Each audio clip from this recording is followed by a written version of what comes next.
El gerent d'habitatge de l'Ajuntament va exposar al plenari extraordinari les polítiques d'actuació que s'estan fent a nou barris en matèria d'habitatge.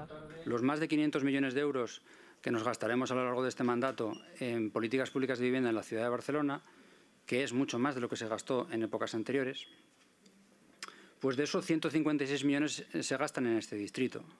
¿Eso cuánto es? ¿Mucho o poco? Siempre necesitaríamos más. Pero Nou Barris es el 10% de la población i esto es el 30% del gasto. Segons el gerent, no hi ha cap eina màgica que resolgui el problema de l'habitatge. Les actuacions tenen resultats a mig i llarg termini amb una inversió considerable. Els partits de l'oposició van aprofitar per fer balanç d'algunes de les actuacions que s'han dut a terme fins ara i recriminar algunes de les promeses que no s'han complert.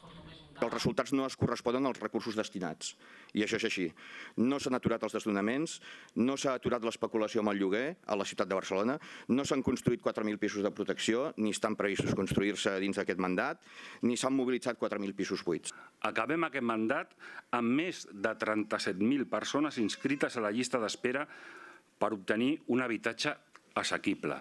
I a més, acabem aquest mandat amb un màxim històric a la llista d'espera d'emergència social. Solo el 16% de las personas atendidas, 1.362 casos por el ayuntamiento, 218 casos mantienen su vivienda. Es decir, el 8,6% de los desahucios de Barcelona que han mantenido su vivienda. També volem centrar el debat, lògicament, en aquelles famílies, en aquelles persones més vulnerables d'aquest districte, per suposat, però també volem posar sobre la taula el centenar de famílies que tenim en aquest districte que treballen, que tenen una nòmina, que tenen un sou i que a dia d'avui tampoc poden accedir al mercat de l'habitatge, que tampoc poden mantenir el seu habitatge i que són invisibles a ulls de l'Ajuntament de Barcelona. Todos deberíamos trabajar para cambiar el modelo actual de políticas de vivienda, que en la actualidad se basan en la asistencia social, para convertir un modelo basado en la consolidación de un parque público de vivienda en régimen de alquiler asequible en función de la renta.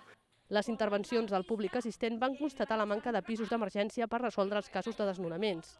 L'Ajuntament de Barcelona està fent una feina tècnica coherent amb l'emergència habitacional.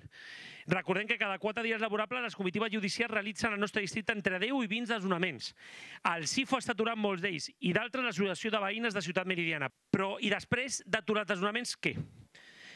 Després ens trobem amb un coll d'ampolla que fa que cada dia aturem molts desnonaments y las soluciones arriban en contagotas. Han llegado al cupo de decir no pueden más. No pueden más porque ya no tienen ni pensiones ni tienen dónde mandar a las familias. Donde a las familias mandan a unos ocupas a casa de otros ocupas. La solución es muy sencilla. La solución está en la expropiación. La expropiación de todas las viviendas de los bancos que nos hemos recuperado ya, que les hemos dado nuestro dinero. Y es la expropiación la que queremos. La regidora va fer una crida al consens per trobar solucions. Estem fent de tot i més per donar la volta a aquesta situació, de tot i més. Que és lento, que a vegades no dona resposta a totes les necessitats, ho sabem i ens sap greu i us demanem disculpes pel retard acumulat, hagi estat d'uns o d'altres, però sí que us demanem que siguem entre totes i tots qui busquem aquestes solucions, perquè nosaltres sols fem tot el que podem, però necessitem administracions conjuntament que tirin endavant. El govern va anunciar també que a hores d'ara l'Ajuntament té 72 projectes de construcció d'habitatge públic en marxa.